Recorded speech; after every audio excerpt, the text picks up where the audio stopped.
Hello everyone, welcome. Today we're going to tackle a topic that shows up on pretty much every major economics exam you'll ever take: tables, charts, and graphs. So if you're getting ready for WAEC, JAMB, or NECO, you know these questions are basically guaranteed marks. That is, if you know how to handle them. So let's dive right in. Look, I get it. You see a huge table packed with numbers or some graph with lines going everywhere, and your mind just goes blank. It's a totally common feeling. But trust me, we're going to flip that switch for you for good. Because honestly, by the time we're done here, you're not just going to understand these tools, you're going to see them as your secret weapon for snatching up those easy, quick marks and really boosting your final score. Okay, so before we jump straight into solving problems, let's take a second to understand why economists are so obsessed with these visuals. You know, understanding the why makes learning the how a whole lot easier. Just think about it for a second.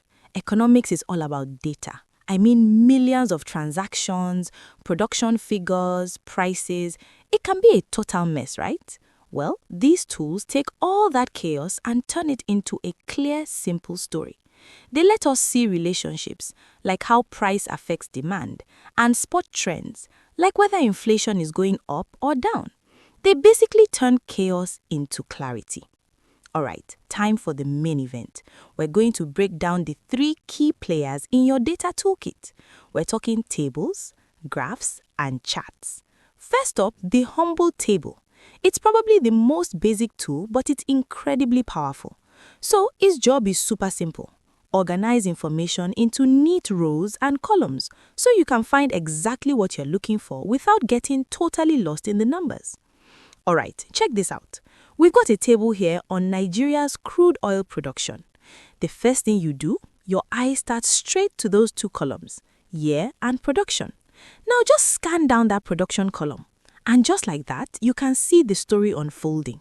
The numbers are going down, pretty sadly, from 1.83 million barrels a day in 2018 down to 1.43 in 2022. That's a huge drop.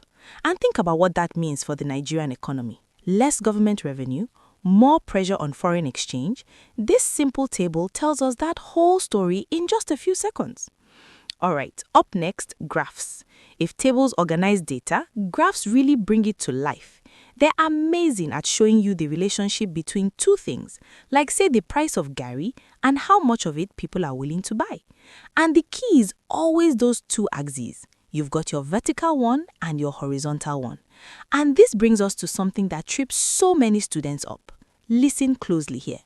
A movement along the curve happens only when the price changes. But if something else changes, like maybe everyone's income goes up and they want more iPhones, the whole curve actually picks up and moves. It shifts. Nail this difference and that's a guaranteed mark right there on your exam. And last but not least, we've got charts. These are just fantastic for comparing things at a glance. You've got bar charts, which are great for comparing different things, like maybe the output of different crops. And then you have pie charts, which are perfect for showing how a whole thing is divided up, like how a government spends its money. Okay, that's enough theory. You know, the best way to learn this stuff is by actually doing it. So let's get our hands dirty and tackle some real exam-style questions so you can see exactly how to use this knowledge when it really counts. Okay, first up, a classic JAMB question. You know the type. They absolutely love using pie charts to test your basic calculation skills. So here's what we're looking at. A pie chart showing how a government spends its money. Just take a second to look at the different slices and their percentages. We're going to be focusing on that big one for education. So let's see what the question is. So the question is, what's the angle for that education slice? Quick reminder, how many degrees are in a full circle? The process here is super simple, you guys. First, remember, a full circle is 360 degrees. Always. We just need to find 35% times of that 360. So you can write 35% as the decimal 0.35 and then just multiply it by 360. And boom, there's your answer, 126 degrees. See, that's it. A nice easy mark, just like I said. All right, you ready to level up? Let's look at a WIEC-style data response question. Now, this type needs a little more thinking, but you'll see the basic idea is exactly the same. Okay, so what we've got here is a table showing a firm's total cost at different levels of output. Pro tip, always read those headings, output and total cost first. And the question is pretty straightforward. What is the firm's fixed cost? So this is where you need to pause and ask yourself, wait, what's the definition of fixed cost again? It's the cost you have to pay even if you produce absolutely nothing, right? The key, and I mean the entire key, is to look at the row where the output is 0. Why?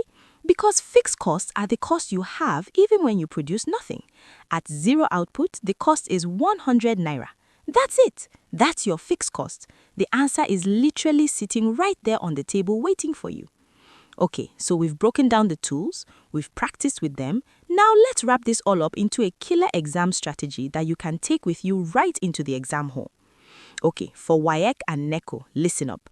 You have to show your calculations and label your diagrams perfectly. That's where the marks are.